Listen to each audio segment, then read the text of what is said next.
రాజకీయాల్లో ఉన్న వ్యక్తులు పదవులు ఆశించడం, అవి రాకపోతే విచారం వ్యక్తం చేయడం సర్వసాధారణమని అంటున్నారు గురజాల ఎమ్మెల్యే ఎరపతినేని శ్రీనివాసరావు. అన్ని ప్రాంతాలకు ప్రాధాన్యత కల్పిస్తూ మంత్రివర్గ విస్తరణ జరిగిందని ఆయన అంటున్నారు. ఆనాడు ఎన్టీఆర్ పార్టీ పెట్టకపోతే తనలాంటి వారు ఎక్కడుండేవారో అని అన్నారు.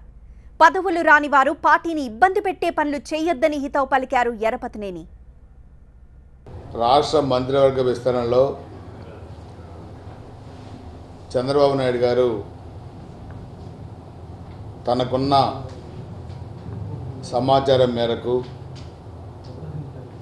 తనకున్న సర్వే మేరకు రాష్ట్రంలో కులాల సమతుల్యం చేస్తూ, ప్రాంతాల సమతుల్యం చేస్తూ మంత్రివర్గ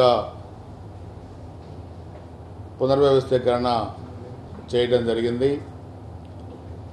దీని మీద రాష్ట్రంలో వివిధ ప్రాంతాల్లో కొంతమంది మనస్తాపం చెందారని, కొంతమంది రాజీనామా చేస్తున్నారని చెప్పి రకరకాలైన ప్రచారాలు కూడా జరుగుతూ ఉన్నాయి.